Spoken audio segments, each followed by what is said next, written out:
சில சமயங்களில் நம்ம வாய்ப்புக்காக இயங்கின நிறைய நாட்கள் இருக்குது. நம்ம யாராவது ஃபோன் பண்ணிட மாட்டாங்க. நிறைய பேர் நம்மளை வந்து என்ன சொல்றது, இப்போ சக்ஸஸ்னுடைய முக்கியமான விஷயம் என்னன்னா, இல்லை நீங்கள் வாங்க இப்படி ஒரு ப்ராஜெக்ட் பண்ணலான்னு சொன்னால் அந்த ப்ராஜெக்டை நம்மளுடைய என்ன சொல்றது, நம்மளுடைய உங்களோட பிரின்சிபல்ஸ்குள்ள அது வரணும். அது இல்லைன்னா எப்படி நோ சொல்றது? நான் கேட்க வந்தது அதுதான்.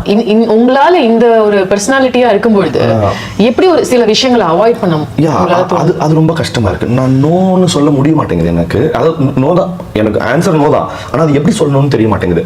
சொன்னா அஃபண்ட் ஆயிடுவாங்களோன்னு பயமா இருக்கு. ஆனா நான் பெட்டர் ட்ரூத்தை நம்ம சொல்லி தான் ஆக வேண்டியிருக்கு. ஸோ அது வந்து ஒரு பெரிய பிரச்சனையா இருக்கு. ஏன்னா யாரெல்லாம் வந்து நம்ம பார்த்து பயங்கரமா வியந்தமோ அவங்க நம்மளை கூப்பிட்டு பேசுறாங்க. ஆனா அவங்க கிட்ட போனோம் சொல்லணும். ஒரு ஆஸ்கர் வெல்லியோட ஒரு கோட் ஒன்று இருக்கு, எனக்கு ரொம்ப பிடிச்ச கோட். ஒரு மனுஷனுக்கு 2 ட்ராஜடி தான் இருக்கு உலகத்துல.